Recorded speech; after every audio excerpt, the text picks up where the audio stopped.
A lot of times I get turning jobs where they'll bring me a broken spindle from a chair or a baluster or something, table. So I have to just duplicate that, and I prefer jobs like that because once I get wood on the lathe, this will make sense. But I prefer jobs like that because usually I have to make a couple of them. My biggest fear is somebody saying, "Hey, I need 200 balusters made for my house," and while I would do that job, I would just dread it the whole time. If I was doing jobs like that all the time, I would invest in a duplicator, which is a piece of equipment that mounts on a lathe, and you can either take one of the balusters that's already made, or you can make a outline like this, and it's got a little pin on it, and it'll follow the pattern, and it's just boring, repetitious work, but they're all the same. And while we're speaking of all the same, if you make table legs, I always tell people they're turned alike. Okay, they're not identical. They're turned alike. So each one that I make, there'll be slight little differences. Especially if you put them, side by side, you can see those differences. But on a table, or even a chair, the stuff's spread out, and your mind wants to think that they're identical. So they don't have to be perfect, but they do have to be pretty close. And what I've noticed is the diameter of stuff is a lot more forgiving than the height. So where these elements are stacked up, even if they're spread out, if the height is off a little bit, that's much more noticeable than if they're 1/8 of an inch, different in diameter. Okay. So this is something that I would use to, with a duplicator. Okay. I could also take this piece and I could lay it on my piece to see if it fit. And a lot of times if I'm doing finials or stuff that have a curve on them, I'll make a paper pattern, and then I can just lay my paper pattern on to make sure that I follow that curve. Okay.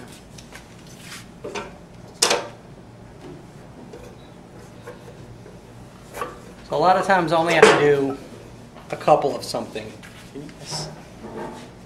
Mark's not going to show up. Here, I'll pass this around. That's just the back of my ruler, and I put a piece of tape on there, and I marked off, and I had to make a couple spindles not too long ago, and I just marked off where the elements were, and then I could lay it on the piece. Once I turned it to a cylinder, put my pencil marks on there, and I was good to go. Another method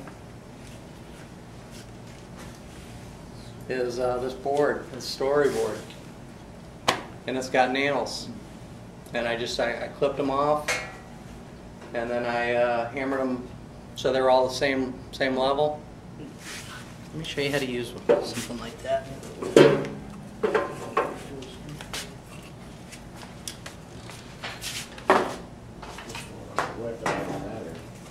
Yeah, try not to hurt yourself on that one. Oh yeah, I do need electricity. Hey! White girls can jump.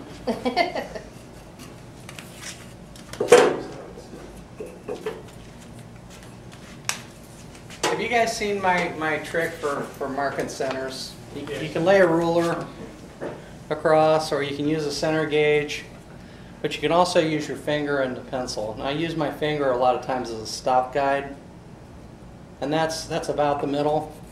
And I'll draw 4 lines, and I get a little box, and that's the center of my piece.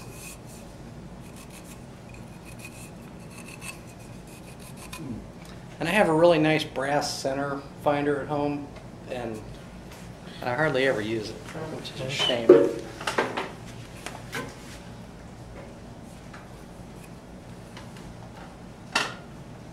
If the wood's hard, I have one of those spring-loaded center punches, and I'll punch all my centers after I mark them. And if the pieces are large, I also do that because it's easier if I have a center. I can stick it in there. Stick it in there, and it's easier to hold the piece while I bring up the tailstock.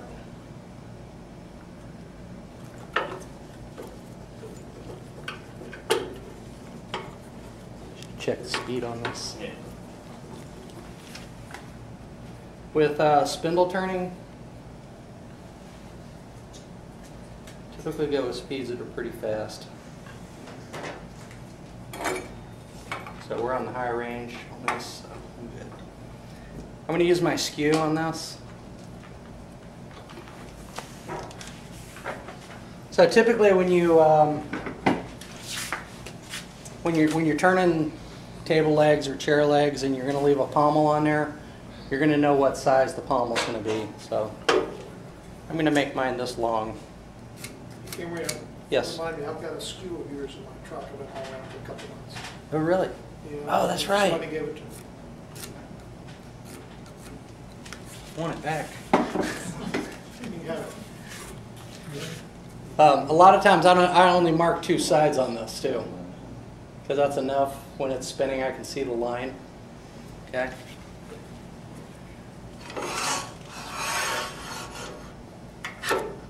So for little stock like this, I'm just going to start right with the skew.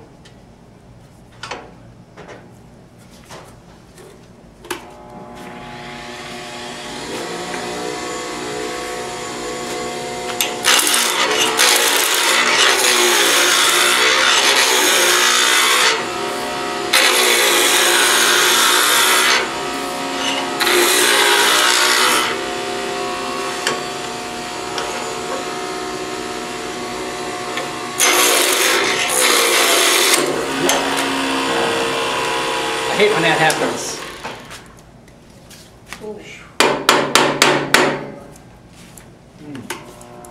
Be a skinnier spindle.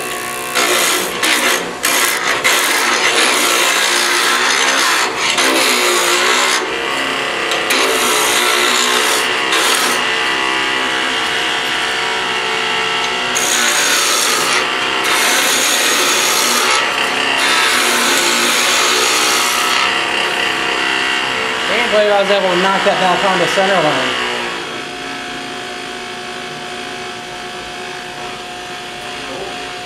So we're going to start with just making a square pommel like this.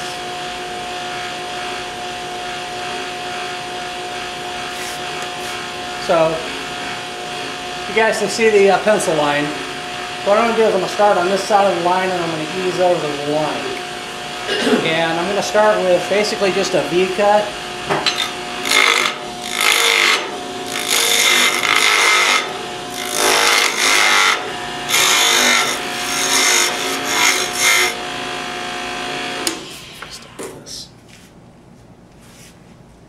So I'm almost to the line.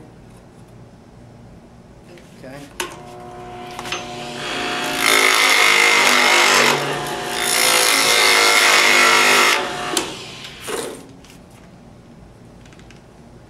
And there we go, nice square edge. Then I'll come back and I'll clean this up. I don't want to spend a lot of time in this because if something's going to happen to this pommel at this point, I want it to happen real early in the process before I spend a lot of time on this. So if I'm going to mess up and have a catch or something,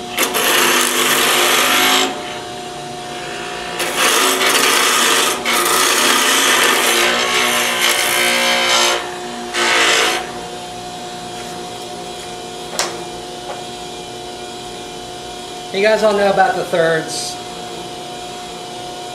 with the skew chisel, right? Cut on about the bottom third when you're cutting.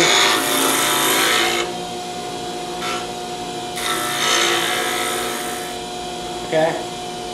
So what happens is when I get closer to the edge here, if I'm cutting on that third, the heel will touch first. So what I'm going to do is I'm going to push the tool up so that I'm cutting right on that heel. So as I'm making my cut, I push the tool up, and then that heel, I can cut all the way into that corner. Okay?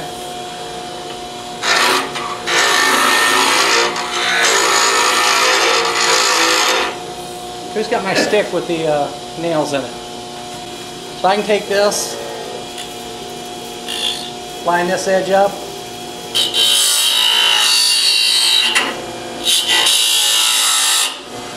and now I have my marks.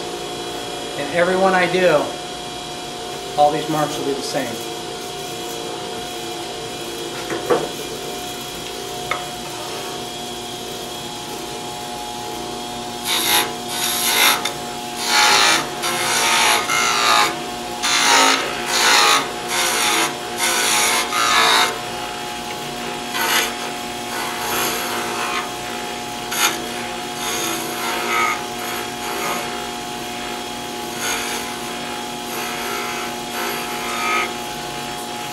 Okay.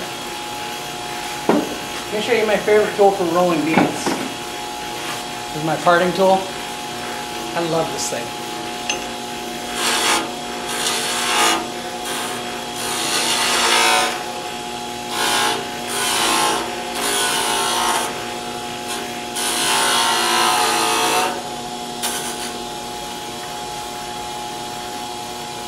Okay, and it's just my parting tool. And you get a nice finish on that? It's not quite as nice as the skew. It's a whole lot more forgiving. Yeah. And most of the stuff's going to be sanded anyway. So, That's cool. you know, you can't tell. And I'm getting the surface smooth. So, you know, you got to sand it anyway. The surface off the skew chisel is so smooth that the finish doesn't stick as good to it. You got to sand it anyway.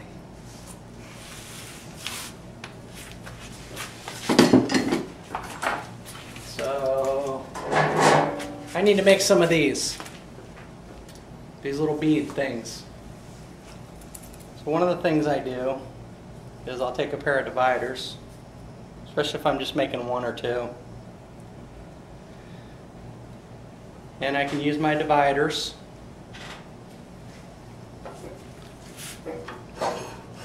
This is going to be a really ugly spindle when I'm done with it.